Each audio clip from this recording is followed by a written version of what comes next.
All right, Joe. Well, that, everybody can, I would imagine, tell that you definitely know what you're talking about with the previous parts there. So it's hardly surprising, given that you started betting for a living while you were tipping.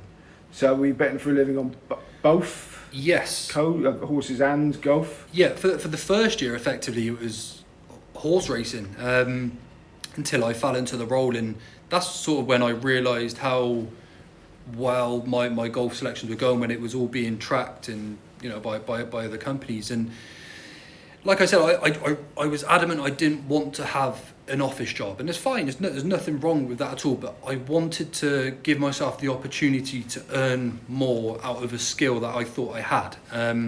So I started going around different betting shops in Cheltenham, because by this time nearly exhausted all of my online accounts anyway, and that's not always through big wins as such, but people started to understand who I was, and I was sort of getting some good results. So I become predominantly a cash bettor in the shops around Cheltenham. That then started to become a little bit more difficult. I'd have to go out to Cleve, which is sort of in the other side of Cheltenham. I'd have to go to Broadway and start using other shops.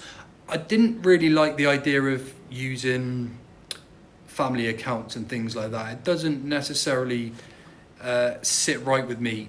And opening an account, for example, with a new bookie was just not going to work for me, because I wasn't going to be able to get £200-300 on a golfer first time out, and especially if that golfer wins, they're not going to want my business anymore. So there were even occasions where I'd split my stake and I'd go around various shops. I did have to obviously sacrifice certain prices and place terms because of this, and in stores it's not always the same terms that you're going to find online. But I was making this pay, so I was happy to do the travel wherever I needed to. And I suppose I'm what I'd call a modern day professional punter, if you'd like to word it like that, I suppose, because it was no problem back in the day putting £1,000 here, putting £1,000 there. You wouldn't get any restrictions. You could go on course, but it's different now. You've got to find ways around it. So if I've got to go to 2 or 3 shops, so be it. If I need to get my granddad to put a bet on for me in a shop, so be it. But the fact that it was paying, I was determined to make this a continuous run, and give myself an income, because like I said, I didn't want to go into an office, and although I was earning a little bit from betting.co.uk at the time, it wasn't enough for me. I want a happy life, so I took it into my own hands to branch out further, and have had some success, which has obviously made it worthwhile. Now, you talk about professional punter, modern day professional punter in the current tense. So you still class yourself as that now, as well as tipping. Yeah. Well, I earn a living from punting and winning from the bookie. So if there's another term, then so be it. But it's part of my living. So I'd say that's my profession. I do struggle, like I said, maybe to get the prices that I'm advising, which is fair enough. But I do at the same time try and be quite fair. If I look at Odds Checker and one firm are offering 100 to 1 and everywhere else is 70 to 1, 80 to 1, I'm not going to say here's 100 to 1 shot, because it doesn't ethically feel right to me. It's very easy to pick holes in that as well. So I would go with the 80 to 1. And place terms are actually often more beneficial than prices with golf as well. Like I said, some events you've got up to 150 golfers. So if you can get 10 places rather than 6, be my guest and take a bit like that. So there's just certain things I've got to go around to get bets on, of course, but I advise as fairly as I can. I wouldn't like anyone to say, well, you're getting a lot less price here, but you're always advising top price. It's just not the case with me. I've tried to really keep it ethically fair across the board to make sure there's no fudging going on, for example. I wouldn't want to claim 100 to 1 winner if there's only one firm and it's not a big firm and hardly anyone's going to get on, because that's just not right, is it? So I think I'm very fair with regards to prices. I have a paid service which helps me earn a little bit too, when I'm not able to get as much on the golf and horse races as I'd like to. And even when I'm giving my selections out to my paid service, I'm giving them a variety of prices. You can get 5 places here with Bet365 at 60 to 1, or you can have 10 places with Ladbrokes and you can get 40 to 1, for example. So I try and be fair, because I don't think it's a fair reflection to just offer the biggest price if it's not really widely available, especially in this day and age where people can't get on as easily as one time in the betting world effectively. Do you think that the bookmakers give you a bit longer of a go on the golf than they do the horses? Yes, in a way. Yeah, I would say so. Probably because it's more of a niche market, perhaps. But I suppose to counteract that, it's difficult because the prices are bigger and the quantity of winners that I've been having on the golf, it becomes probably more costly to them than it does golf. I've actually found this a bit difficult with regards to finding roles, with regards to putting content out for companies, because it's all good saying I'm X amount of points in profit, I've had these winners, that winners, big prices, but I'm almost costing them too much money at the same time to hire me. So although they're getting eyes from my content and my followers and my paid service, I'm also effectively costing them money because they've become so good, to be honest, to just put it quite bluntly. So I've got to be careful with the way I manage things like that. Prices are getting slashed when my selections go up now as well. It's coming to the point where markets are moving, certainly on my bigger prices, because it strikes a bit of fear into them, I suppose. But try and get, this is where my paid service will benefit, because they're getting my selections early and they can really try and get stuck into the prices before they're anywhere else effectively. What sort of levels do you try and bet at if you can? Monetary wise? Yeah. So 200 to 300 is my general for my golf selections.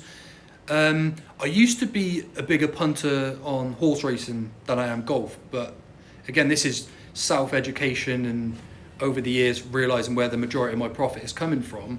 I've now upped my stakes on golf. I used to be maybe a £50 a selection punter, but now on my golf it's sort of £200-300, sometimes maybe even more, depending on the tournament. Certainly when we get to the majors and the Ryder Cup and things like that. But yeah, I like to get stuck in. I know there's probably punters that are out there spending thousands, but it does get to the point where I start to think that's a little bit uncomfortable for me. So £200 to £300 is my general per selection effectively. And I don't want to sort of incriminate you, but have you got like a little network that can get you on now? I suppose you could call it a network.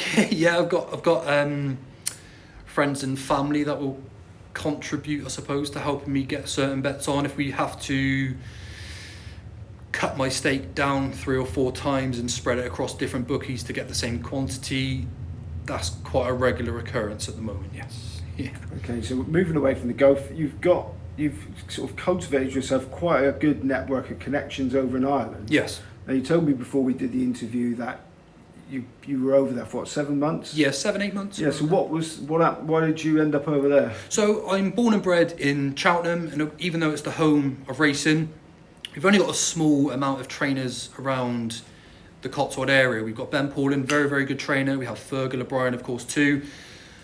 But I'd never really managed to get myself any connections to Irish-based trainers. So I actually reached out to Barry Connell first, explained my love for Marine Nationale initially, and said, I'm trying to broaden my connections. Is there any way I could come over and do some writing for your website? So I did the same for sort of Gordon Elliott, Henry de Bromhead. And I just managed to build myself some connections. I'd go visit the yards, and I was never praying about, tell me, if you've got any handicap plots. I just wanted to go there for the love of the horses, to build the connections, to show these people that I'm trying to do this professionally, in a professional manner. I'm not out for anything other than that. I went and lived in Carlow, which is where Willie Mullins is based, and I spoke to Willie. I'm in contact with him now every couple of months with regards to going over to attend the media days, which is great. That then stemmed to with Barry Connell. And again, I feel like I showed them enough of myself to gain some trust, and due to that I've managed to get Gordon Elliott on my podcast, Barry Connell on my podcast, loads of trainers, jockeys, and I just decided to try and self-network because no one was going to do this for me. And it's all okay sending an email to someone, but you've got to get on the phone and make a phone call, and they allow me to their yards. It's been great, and they've got trust in me that no content gets leaked here, there, and everywhere, and you've just got to build trust in this sort of world. And by doing that, I've now come back to England. It's allowed me to stay in contact with them and broaden myself as a brand effectively, and I'm very, very grateful. I owe Barry Connell a lot. He did a lot for me last year.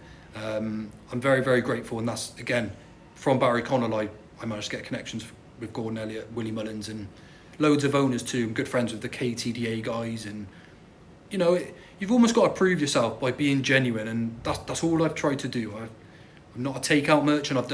I did all of that for free. Did all of my work, all of my writing for them, video content, for nothing, because I'm trying to better myself and find myself a brand as Ginger Joe in the racing world, and so far so good.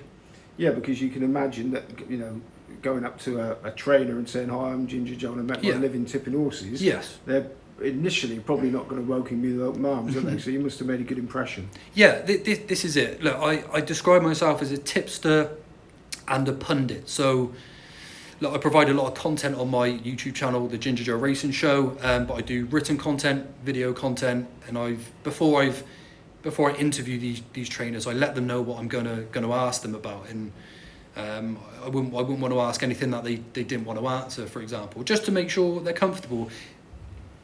It's a respect thing, Simon, as you're well aware. If you respect someone, then you should be able to get that back if you do things right, and I've just managed to grow from there. And you know, the fact that I'm on sort of texting basis with trainers and owners, I'm just grateful, because like I said, I started with a camera when I left my golfing career and chucked myself on YouTube, and I self-built myself as a brand. I am proud of that, because I've worked hard to get to where I am, and the fact of making it pay is, you know, it's my living. I do this full time, and I'm very grateful, very grateful. Yeah, because the other problem you've got it's all right getting a good relationship with the trainer, but the owners can be funny buggers, can't they? Yeah. So you got to tread around very carefully. Yeah, and again, it's just that respect thing. You know, I'm not going to pry and say, you know, give me your handicap plot. Is this going to win today? If you get on the right side of these people, they'll tell you enough to help you with your judgment. And just because I'm fortunate enough to speak to owners and trainers, it doesn't necessarily come back to my punting and I start backing their horses, and because you've got to have discipline if you want to make money in punting. But the fact I've got these relationships with so many high profile people now, like I said, not only am I proud of that, but it's great to talk to these people, because they know I'm in it for the love of the game. And okay, I want to earn money from punting, but I love these horses. I really do. I'm very passionate about these as animals. The outside world don't understand that. Maybe someone like me and others that do a similar thing, how much we love these animals. You know, without them, this sport doesn't exist. And they're athletes. They're pure muscle. We want them in the best health. We want them to be in peak condition, because that's how we get the peak performances out of them. And I find it very frustrating with the anti-horse racing brigade, where they say horses aren't enjoying themselves. I'm like, horses like Honeysuckle, for example, prove these animals love to race. You cannot get a horse to perform at such a consistent high level unless they enjoy it. They're not being forced to do this. Like, if a horse doesn't want to jump a fence, they're not going to jump it. There's nothing a jockey can do. But the outside world don't necessarily understand the premise of our sport. We want our horses in the best condition. We want them to be at peak health. We want them as fit as possible. That is how we get the eyes on our sport. That is how we get these performances. And like I said, horses like Honeysuckle, they prove this to me. You do not have a horse that can run so consistency at that level unless they want to do it, unless they enjoy doing it, and unless they are in peak physical and health condition to do so. And that's a big thing that's missing. The public don't see that. We don't publicise that enough, but we need to, because no one cares about these horses more than us within the sport. I can promise the outside world that.